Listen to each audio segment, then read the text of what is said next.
Hey, Scott Sambucci here at Sales Qualia. And what I want to do in this video is talk about something that we've been working on with our clients. And I especially want to thank Jason Bay and Megan Mishiak for this because they're two of the folks that do some coaching in our coaching program with our startups. And this is really an idea that they have been working on themselves, and they brought it into our coaching program. And as they've been working on this, it's helped me to realize that in a lot of ways I've been doing this throughout my whole career, but they really helped me put a name to it. And so in this video, what I'm going to do is talk about the importance of shifting to what's called a priority-based selling strategy. So number one, I want to just define what that is. Number two, what I want to do is just show you a quick model to help you get a picture in your mind as to what we mean by, or what I mean by a priority-based selling strategy. And then I want to show you a quick example of how I've used this in the past when I was head of sales at Blend, which is a lending software company that just recently IPO'd.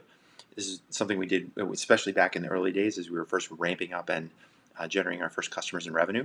And then finally, I want to talk through how the team and I here can help you, because later this month, I'm going to be running a masterclass where I'll be teaching these same exact, this is just one of the strategies that we're going to be teaching and helping you implement, as well as getting some help from Jason, getting some help from Megan in this masterclass. So you're going to be learning from me, learning from them, and working specifically with other founders at early stage companies that want to build and ramp up their sales process. So first thing I want to do is let's talk about, like, what do we mean by a priority-based selling strategy? So I think it's pretty easy to think about once I explain it to you, and that is, too often what we see across the board in sales, but especially with startups, that their selling strategy is focused on the product itself. And so if you just look at your own inbox of emails you're getting from cold emails or people reaching out to you on email or LinkedIn or some other channel, and maybe even if you think about the emails you're sending out to your prospective customers, too often what we see is that the emails and the messaging and the outbound is all about the product. Hey, we built this product,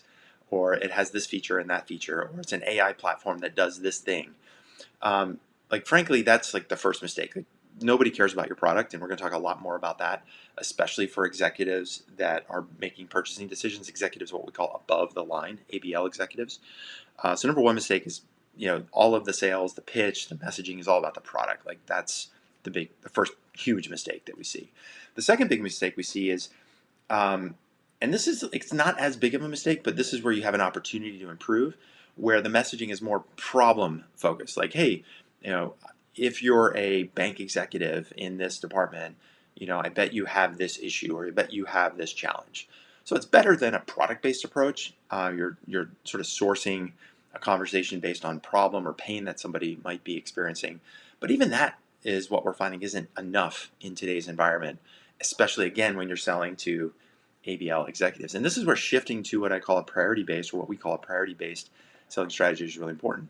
Because if you're selling to top executives, if you're selling to large enterprises, if you're selling an enterprise solution, then those people that you're selling to, those executives above the line, first of all, they don't care about your product.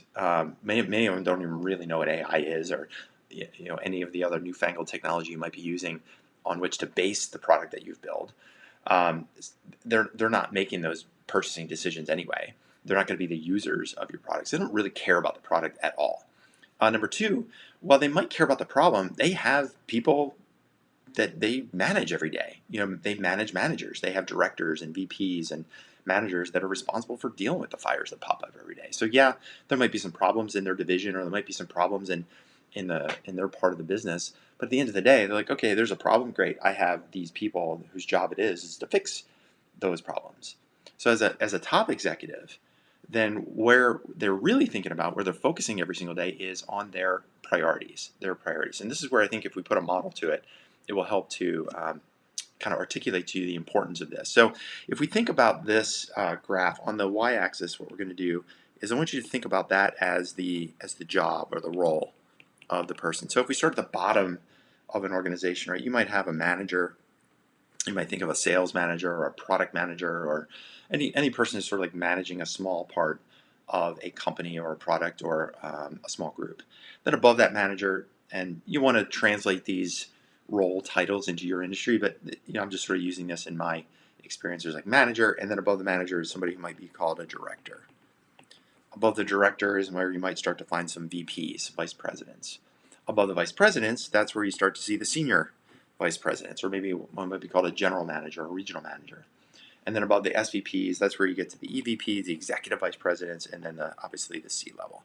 Oftentimes you'll see that an EVP is, also a chief risk officer, or a chief compliance officer, or a chief revenue officer. Okay, so as you move up in the organization, you have manager all the way up through the EVP or C level suite. Right. Now on the x-axis, what we want to do is think about time. We want to think about time, and specifically when we're thinking about time, what we're thinking about is what's the perspective, or what's the function of that role of each person in this organization from bottom to top, and how far ahead are they thinking on a day-to-day as a job function basis. So what we can start to do is look at, we just put some roles relative to time, and we see like a manager, what they're probably thinking about is kind of what we call daily or weekly, right? A manager's job is to make sure that the people that's on their team, and are they showing up to work? Are they doing their calls? Are they doing their work? And are we hitting this sprint? Are we going to get to through the next week or the next couple of weeks? So it's pretty short term, right? A director level person, they might be thinking a little bit longer term, but a director level person might be thinking monthly, right? They might be thinking monthly. And they might have like a monthly goal or a monthly quota. Their team might have a monthly goal or quota. So they're kind of thinking month to month, I got to hit my number. I got to deliver on this product. I got to hit this launch, those kinds of things, right? Then if we move up in the organization further, we can think about the next level up, which is like quarterly. And that's where you might see a VP. And again, the titles might vary in your industry, but you kind of see where I'm going with this. A VP level person is thinking quarter to quarter. They want to make sure they hit the quarterly number. If they're in Q4 now, they want to hit that Q4 number. When Q1 rolls around, they're thinking about how do they hit that Q1 number, whatever that is around product or engineering or other implementation, sales, whatever that is, right? Then we move into the more senior level. So this is where we get into what I call above the line. So the people down below here, under here, these are sort of what we call below the line. These are people that might be interested in your product. They might be feeling the pain and the problem every single day that you solve, but they're really not decision makers if you're selling true enterprise solutions. If you're selling, 100K implementations or up, right, you're going to have to get an SVP or an EVP or a C-level person involved with that decision, just because of the size and scope of the implementation and the size and scope of the budget that needs to be spent, right? And so the SVP, they're going to be thinking somewhere, probably in an annual basis, like what's the annual goal for our division? What's the annual goal? What's the annual output that we need to get to in order for, this is where those SVPs are then supporting the EVPs and the C-level on their much longer term strategy, the long-term strategy. And here, if this is annual or, yearly goals, they might be thinking 3 to even 5 years out, right? And so we start talking about this transition certainly out of product, and then transitioning from problem-based selling to priority-based selling. This is where, as a model, you might think about, these people down here, the directors, the managers, they're the ones that, they might be interested in the product because they're looking for something that's going to make their life easier every single day. And if they hear that there's some cool product that might, solve some spreadsheet issue or some other old product that they're using, like they want to see the thing, right? They're excited about it. And oftentimes this is also where you might get some meetings. It might be easy to get meetings with a manager, director level person, but if you're selling to the enterprise and you need to get those higher level people involved, that's where it might be hard to get the demo booked, right? So these lower level people, these are people that tend to respond to that product based approach. Like, oh, this is a cool thing. I want to learn about it. I want to see it. And then this is also where you get your buyer vampires, right? They see the thing and they go, this looks awesome. Can you send me a one pager and I'll run it up the flagpole, right? They're all product focused. The VP level is a little bit better, right? Because the VP level, this is where this level person, they might be more focused on problem level stuff, right? This is where like a problem-based approach can make sense. But again, you can say to this VP, we help solve this problem that you and your team are having, and they're feeling this sort of updraft of pain from the managers, from the directors. And you're saying like, look, everybody on my team is complaining about this. We need a solution for that, or this is a problem for us. And the VP is sort of like feeling the problems going uphill a little bit. And so that's where a problem-based approach might be effective to open up a sales conversation with a VP level person. but certainly it's still not the level above the line, because where you really want to get to is selling above the line. Above the line. And again, especially if you're selling enterprise, 100K plus kind of deals, because this is where the real, above the line, this is where the sale needs to be priority based. And so this idea of their priorities is, what is their strategic outcome? What are the strategic priorities of the company, and what are their roles and responsibilities every single day when they walk into the office? What they're thinking about is, look, here we are today. I want to get to this growth path. I want to get to this outcome in 3 years or 5 years. This is our strategic vision for where we want to take the company. So as an SVP, as an EVP, they're walking in the office and saying, what are we doing every single day? What am I doing every single day in order to make sure that we're hitting all cylinders, like on the things that are my priority to help us get to that outcome. So this is just like an easy model to think about. Now, it is possible for you to use this priority-based approach with lower level, below the line people. A VP has their priorities day to day, week to week, that they're focused on. But often, and especially if you're selling to a higher level and you want to get those meetings with the high level executives, then you need to make sure you're focused on their priorities and show them that you understand their priorities, so that you can have that true partnership conversation to then move away from, okay, these are your priorities, here's how we as a company can help you get there with our product, right? So it's just a simple model I want to show you, how to start thinking through how to shift to this priority-based selling approach. So now what I want to do is actually flip over and show you a quick example of how we did this when I was at Blend Labs. So when I was at Blend, I was the first head of sales there, and we were just going out to market, getting our first customers, and our target market out of the gate was hitting and selling to the top 100 lenders in the United States. So this is companies like Wells Fargo that you can see on your screen. Included companies like First Republic or NationStar or Prime Lending. And think about the top 100 lenders in the United States. That was our target market. And so we were doing this idea of a priority-based selling approach. And one of the things that we did, just to show you a quick example on how you could start to do this on your own. And by the way, these are the kinds of things that you'll learn in the masterclass that we're going to be teaching. Jason Begg and Megan Mishiak are going to be teaching a session just on this shift from problem to priority-based selling. So I'm just going to give you a quick look at this, and then this is all the more reason why you want to check out this masterclass and get a spot. So this is actually the annual report for Wells Fargo in 2014, because this is when I was opening up those conversations with the rest of our team at Blend at Wells Fargo. And so when we talk about priority-based approach, the first thing I did as we were building up a big meeting, we had this big meeting booked with the executives on the other side of the table at Wells Fargo. One of the things I did is I went to their annual report. And in their annual report, let me just flip to the page in their annual report a little bit later on. In their annual report, it talked about specifically what are the company priorities. This is straight from the CEO in the annual report. And they had things like putting customers first, managing expenses, growing revenue. I mean, these are pretty typical, what you would expect from a publicly traded company, especially as big as Wells Fargo. Managing risk. We're still only a few years out of the mortgage crisis in 2008, 9, and 10. New regulations that have come up and just now getting implemented a couple of years later, so that was a big thing. And as you look on, they're talking about creating exceptional customer experiences, digitizing the enterprise, right?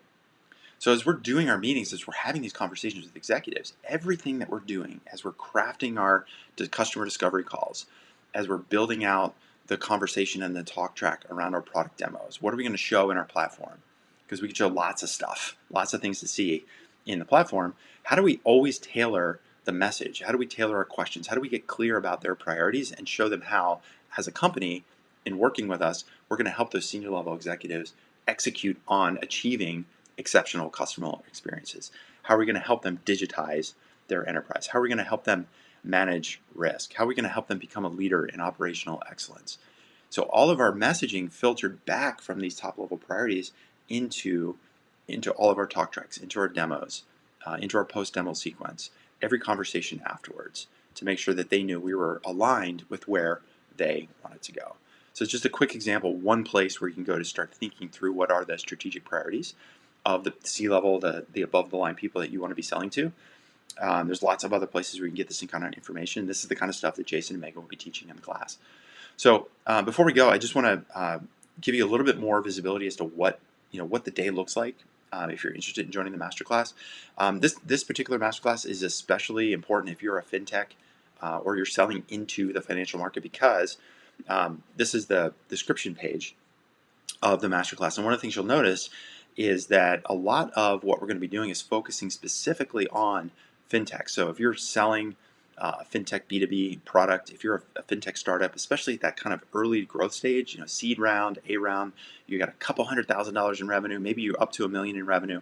You're trying to make those bigger jumps. You're trying to get repeatable, scalable sales process into your company.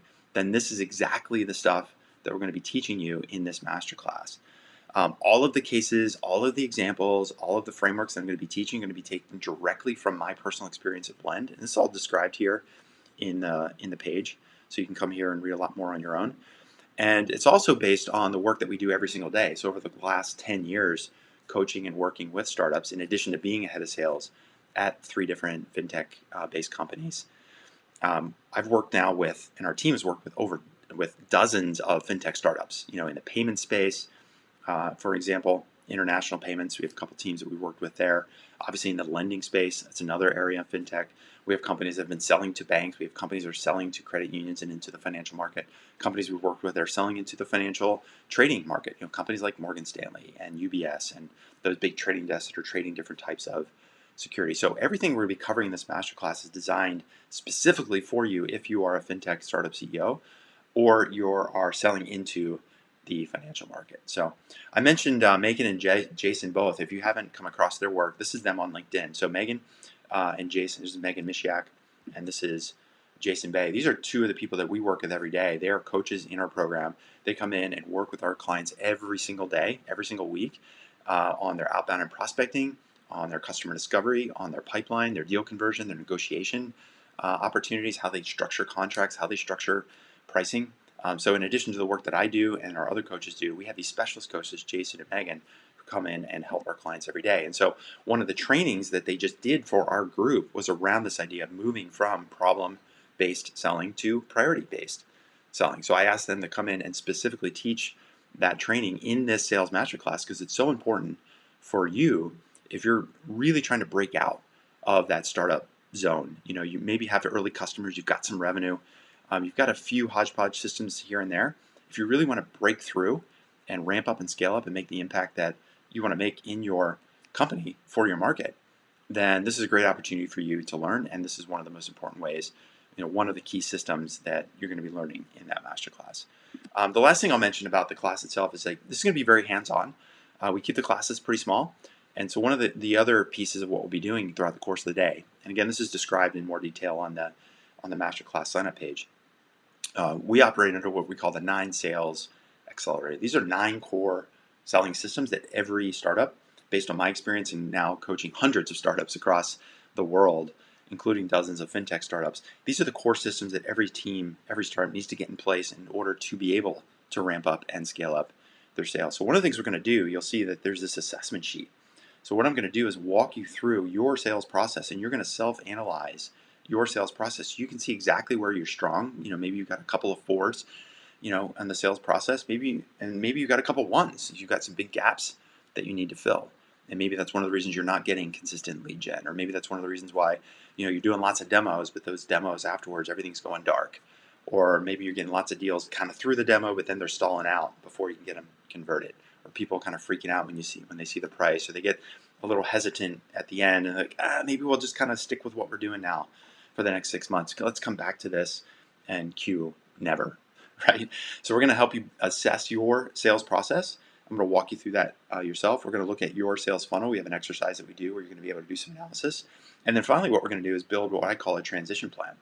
So once you've done the analysis, once you've done some learning with us throughout the course of the day, you're going to get really, really clear about where you are right now, where do you want to go in the next 12, 24, 36 months, and let's identify those roadblocks. What's getting in your way? What's slowing you down? What's stopping you from getting from where you are to where you want to go? And a lot of times it's just implementing these core systems, and that assessment will help you figure out where you need to focus most over the next 3 months, the next 6 months, so that you can, in fact, ramp up and scale up your sales process. So that's kind of the review that I wanted to cover today. I wanted to make sure that you saw, first of all, wanted to make sure that you understood exactly what I mean by going from a problem-based approach to priority-based approach based on this model. I want to give you a quick example that you could put to work right away just based on something as simple as looking at annual reports like we did when I was at Blend.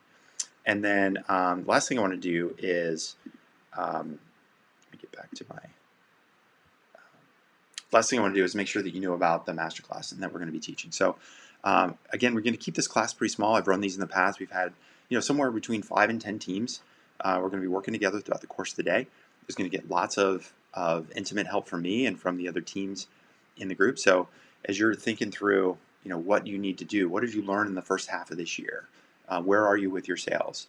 What are the shifts that you need to make, not just in your outreach and your messaging, but what are the shifts when it comes to prospecting in general? What are the shifts you need to make when it comes to converting more deals in your sales pipeline? What are the shifts that you need to make to think about your pricing and even start thinking about building out that go-to-market team?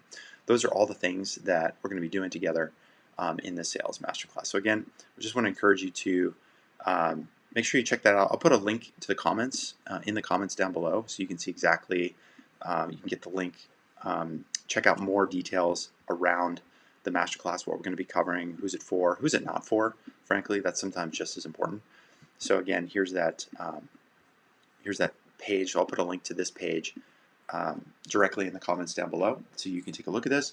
Definitely save your spot in this. In addition to the spot in the sales masterclass, you also will be offered the opportunity to have a 1-hour strategy session after the masterclass. So what we'll do is have that time in the class with you and the rest of the small group, and then we're going to do a one-on-one strategy session just for you so we can take what you learned in that masterclass, look at the transition plan you built for yourself, and then getting my eyes on that to make sure that you are in fact focused on the right stuff right now that's going to help you ramp up and scale up your sales process. So that's it for now. So I wanted to share that with you. Hope you can start that shift from problem-based, or hopefully not product-based, but if you are, make that jump from product-based to priority-based selling. Want to give you an example and certainly how we can help you out with the sales masterclass coming up at the end of this month. Okay, that's it for now. This is Scott Sambucci signing off.